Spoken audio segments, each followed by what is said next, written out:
obviously do not want America to tell us the direction, but do you think that it's going to be a regrettable proposition, in the long run, if this kind of a pressure on India actually, makes us come closer to China, and that in fact is worse news for the Americans? So, to be fair, China has also not been dependable.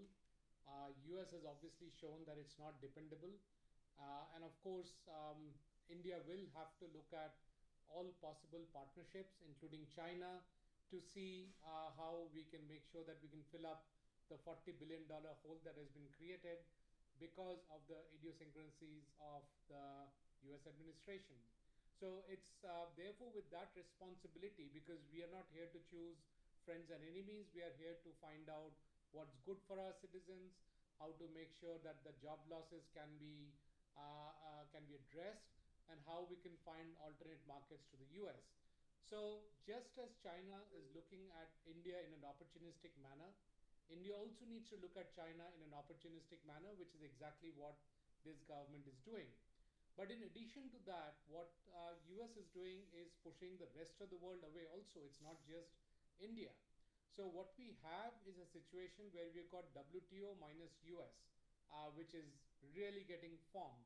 And WTO has been anyway made defunct because of what the US has done and got away scot-free. And in addition to the fact that the appellate authority of the WTO has been sabotaged by the players who can sabotage it. And therefore, really, the WTO is a toothless tiger. And therefore, the rest of the world believes that there is a crying need to have an alternate mechanism of trade.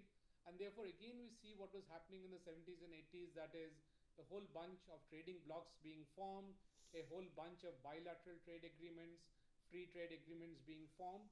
And that's what will happen. And the logical way forward to this development in geoeconomics will be a WTO minus US kind of a trade forum getting formed, where the US will be pretty much in the same situation that the UK is in respect to Europe after it Brexited.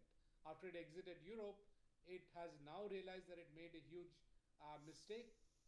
The UK thought that its economy is bigger and more powerful than the European economy, that it will prosper without Europe. But when it Brexited, it realized that it has a huge problem in hand, which is still trying to solve.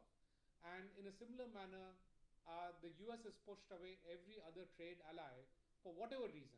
It is accusing India of funding the Russian war. It's very similar to how Hitler accused Poland and Austria of actually mistreating Germans, which was untrue. So we can have any number of accusations without the data backing it up. And as our foreign minister very lucidly pointed out, that none of the accusations hold water if you check the data. If you don't care to check the data, then obviously any statement can be made and one can get away with it. And therefore, by making such statements, really the US is pushing away every single player, and the world needs to do more trade, the world needs to have peace, and those who would like to do trade and want to have peace will coalesce. And that's really what is happening. As we see, we see another trade bloc getting created between Russia, Armenia, Kyrgyzstan, Kazakhstan, and India. And similarly, many more such trading blocs will be formed with India in the middle. And as India rushes towards becoming the third largest economy in the world, we are a center of our own, as again very, very frequently told by our foreign minister. So the word which is being labeled on India by the US is that India is a fence setter. That's a word coined by the US. We are sitting on our side. We are sitting on behalf of the 1.5 billion people that live in India. We are 16% of the population. We are one of the largest markets outside of US. And without the US, the rest of the world is still 70% of the global economy. That's a large amount of economy to do trade with. And I believe that's where we are moving towards. Okay. Mr. Kapoor,